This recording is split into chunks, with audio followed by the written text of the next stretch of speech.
दुआ फाउंडेशन के प्रेसिडेंट जनाब इम्तियाज़ जलील सर, मोहतरमा रूही मैडम, जलसे के मेहमान खुसूसी डॉक्टर अर्चना सादा मैडम, अस्मा फिरदौस मैडम, डॉक्टर ज़कीरुद्दीन सर और तमाम सामीन को मैं सलाम पेश करती हूँ। अस्सलामु अलैकुम वरहमतुल्लाहि वबरकातुहू।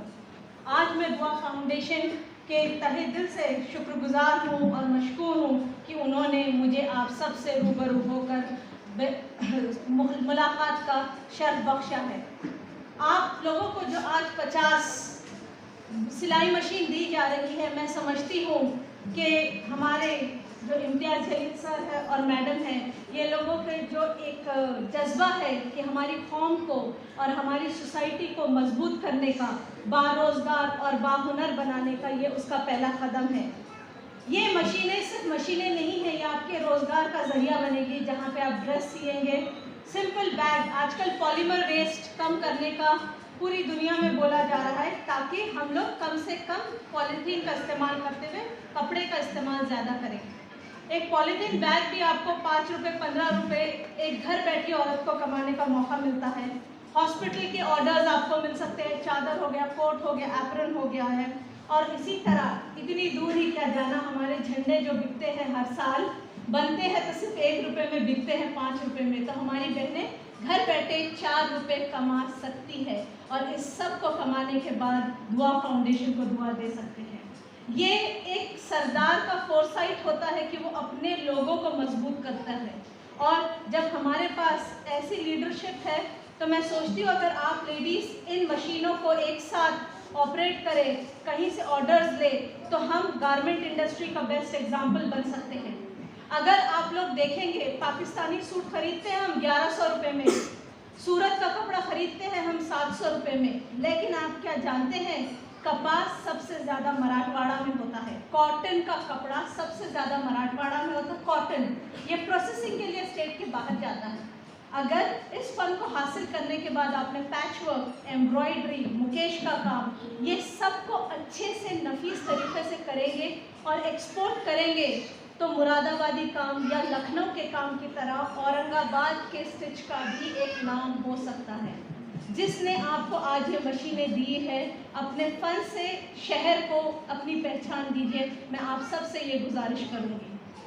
आज जो 50 लकी लेडीज़ हैं और जो 250 लेडीज़ पहले ये सब चीज़ों के बेनिफिट ले चुके हैं, रोज़गार कमाने के लिए सिर्फ 2 चीज़ों की ज़रूरत होती है। पहली है ईमानदारी, दूसरी है मेहनत। अगर औरतों के पास ये 2 चीज़ें हैं तो वो दुनिया में कहीं पर भी अपनी रोज़ी रोटी हासिल कर सकते हैं।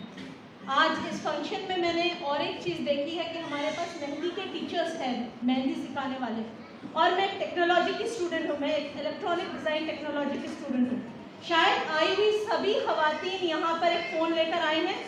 लेकर आए हैं आप लोग फ़ोन जी? तो इस फ़ोन के अंदर एक पीसीबी होती है जो आपके फ़ोन का मेन मदरबोर्ड होता है। क्या आपको पता है, टोक्यो, जापान और ताइवान में जो पीसीबी मैन्युफैक्चरिंग इंडस्ट्री है, उसको असेंबल करने वाली 100 औरतों की टीम होती है। वो लोग के हाथ में वही नफासत होती है जो आप राउंड अच्छा से बनाते हैं, फूल बनाते हैं, बारीक डिज़ाइन और बारीक लाइन बना सकते हैं। अगर आपने मेहंदी की कोन का मीडियम, एक इलेक्ट्रॉनिक कंडक्टर और एक पीसीबी ले लिया, तो शायद जो हमारी औरंगाबाद की इलेक्ट्रॉनिक इंडस्ट्री या इलेक्ट्रॉनिक क्लस्टर डेवलप हो रहा है, आप लोग भी मैन्युफैक्चरिंग इंडस्ट्री में यही हुनर को, यही मेहंदी डालने के फन से औरंगाबाद को मजबूत कर सकते हैं।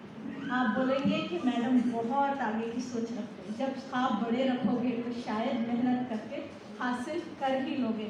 और उस सब के लिए देखिए, ट्रेनिंग देने का काम आपको दुआ फाउंडेशन ने दे चुका है। अब आपको इस मेहंदी को आपके हाथ पे लेना है, या कपड़े की कढ़ाई पे लेना है, या फैब्रिक या टाइल की पेंटिंग पे लेना है, या आपके ऊपर है। और हर कारीगर को दाम उसके फन के हिसाब से मिलता है। और जब हमारे शहर के हर घर में रोज़गार पैदा करने वाली औरत, बच्चा और बाप रहेगा, वो दिन दूर नहीं कि हमारे शहर से शायद सबसे ज़्यादा ज़कात जाए।